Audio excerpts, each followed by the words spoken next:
तो व्यूअर्स, आज के वीडियो में हम देखेंगे कक्षा 9वीं हिंदी क्षितिज के काव्य खंड के पाठ मेघ आए के संपूर्ण प्रश्नोत्तर बहुत ही सरल भाषा में। आप इस वीडियो को एक या दो बार देख भी लोगे तो आपको ये प्रश्नोत्तर आसानी से याद हो जाएंगे। इसके साथ ही इसमें हम इम्पोर्टेंट क्वेश्चन भी देखते हुए चलेंगे। तो शुरू करते हैं। प्रश्न नंबर पहला, बादलों के आने पर प्रकृति में जिन गतिशील क्रियाओं को कवि ने चित्रित किया है उन्हें लिखिए। बादलों के आने पर प्रकृति में जिन गतिशील क्रियाओं को कवि ने चित्रित किया है उन्हें लिखिए।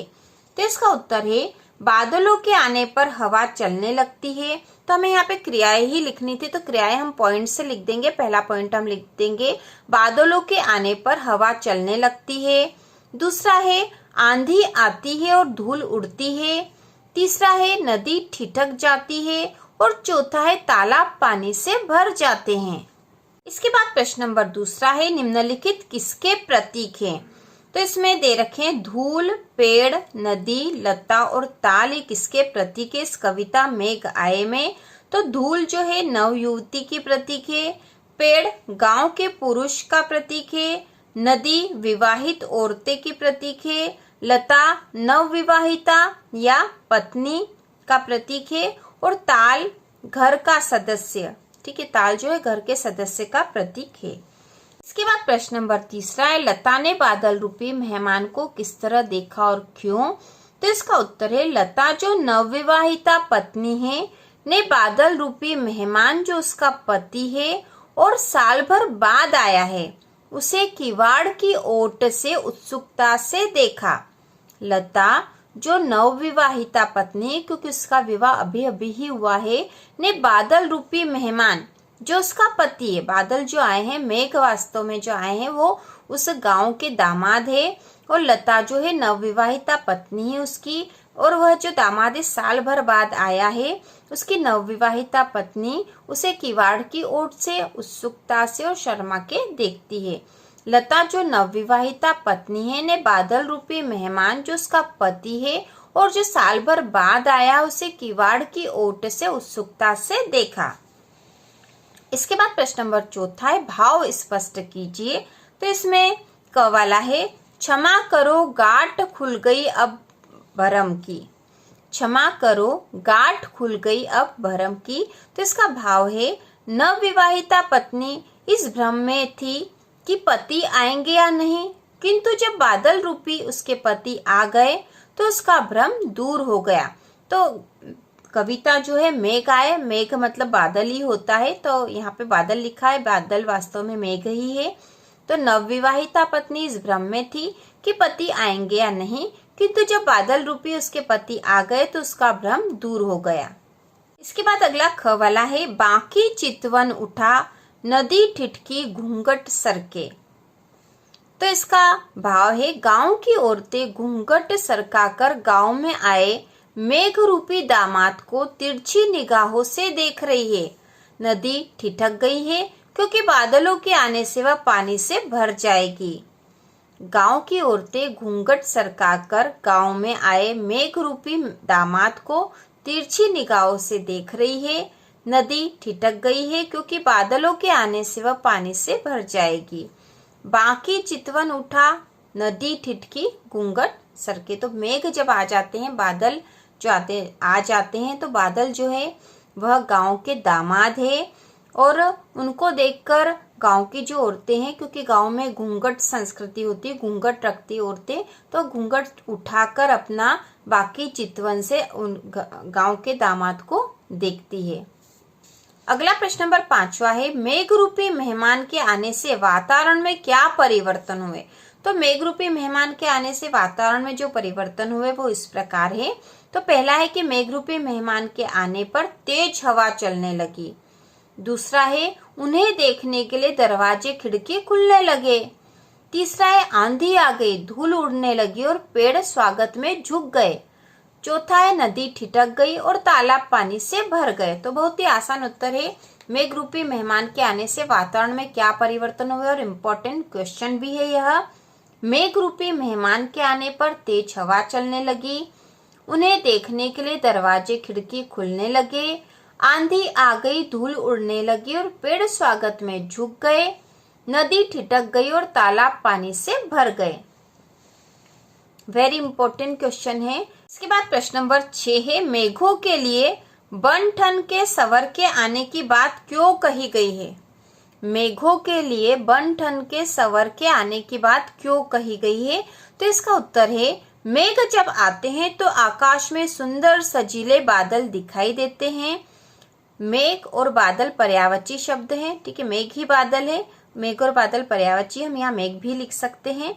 तो मेघ जब आते हैं तो आकाश में सुंदर सजीले बादल दिखाई देते हैं। उनके आकार भी अलग अलग होते हैं, इसके साथ ही उनका रंग भी मनमोहक होता है। इसलिए मेघों के लिए बन ठन के सवर के आने की बात कही गई है। इसके बाद अगला प्रश्न नंबर 7वां है, कविता में आए मानवीकरण तथा रूपक अलंकार के उदाहरण खोजकर लिखिए। तो मानवीकरण अलंकार के उदाहरण लिखेंगे सबसे पहले हम।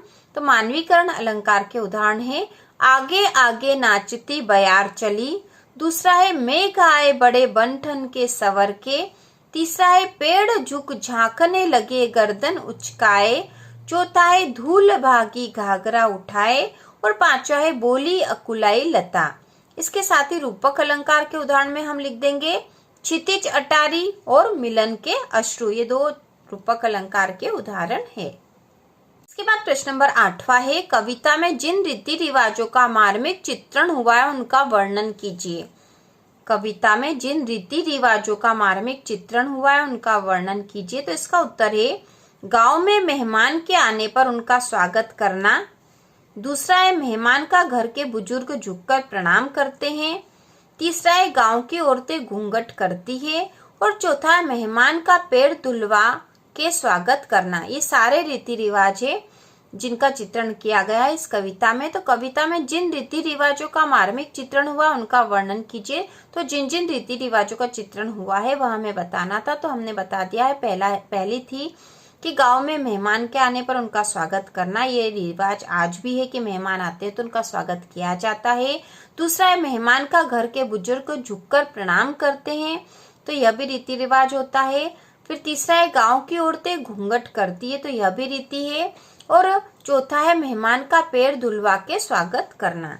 इसके बाद प्रश्न नंबर 9वां है, कविता में कवि ने आकाश में बादल और गांव में मेहमान के आने का जो रोचक वर्णन किया है उसे लिखिए। कविता में कवि ने आकाश में बादल और गांव में मेहमान, जैसे जिस प्रकार से आकाश में बादल आते हैं उसी प्रकार से गांव में जैसे ही मेहमान आते हैं तो क्या होता है उसका वर्णन किया है कवि ने, तो उसे हमें लिखना था। तो हम इसका उत्तर लिखेंगे, आकाश में बादल आने पर आंधी चलने लगती है, तेज हवाओं के साथ धूल उड़ती है, पेड़ हिलने लगते हैं, फिर नदी तालाब पानी से भर जाते हैं। उसी प्रकार गांव में मेहमान के आने पर सभी लोग उत्सुकता पूर्वक उसे देखते हैं, उसका स्वागत करते हैं। तो बहुत ही आसान उत्तर है यह भी। आकाश में बादल आने पर आंधी चलने लगती है, तेज हवाओं के साथ धूल उड़ती है, पेड़ हिलने लगते हैं, फिर नदी तालाब पानी से भर जाते हैं। उसी प्रकार गांव में मेहमान के आने पर सभी लोग उत्सुकता पूर्वक उसे देखते हैं, उसका स्वागत करते हैं। इसके बाद प्रश्न नंबर 10 है, काव्य सौंदर्य लिखिए। तो यहाँ पे कविता की पंक्तियां दे रखी जिनका हमें काव्य सौंदर्य लिखना है। तो यहाँ दे रखा, पाहुन जो आए हों गांव में शहर के, मेघ आए बड़े बन ठन के सवर के। तो पाहुन मतलब मेहमान ही होता है कि शहर के जो मेहमान है वो गांव में आए, मेघ आए बड़े बन ठन के सवर के। तो इसका हम काव्य सौंदर्य लिखेंगे, मेघ अर्थात बादल का मानवीकरण किया गया है तथा उसे मेहमान के रूप में बताया गया है। मानवीकरण अलंकार है। ब वर्ण की आवृत्ति से अनुप्रास अलंकार है। भाषा सहज सरल हिंदी भाषा है। शैली चित्रात्मक है। मेघ अर्थात बादल का मानवीकरण किया गया है तथा उसे मेहमान के रूप में बताया गया है। मानवीकरण अलंकार है। ब वर्ण की आवृत्ति से अनुप्रास अलंकार है, क्योंकि यहाँ ब वर्ण की आवृत्ति हुई है बड़े और बन में, तो ब वर्ण की आवृत्ति से अनुप्रास अलंकार भी हो रहा है। भाषा सहज सरल हिंदी भाषा है। शैली चित्रात्मक है। इस प्रकार से हमने मेघ आए कविता के संपूर्ण प्रश्नोत्तर बहुत ही आसान भाषा में कर लिए हैं। तो इसी प्रकार के और वीडियो देखने के लिए कक्षा 9वीं की संपूर्ण तैयारी के लिए चैनल को सब्सक्राइब कीजिए।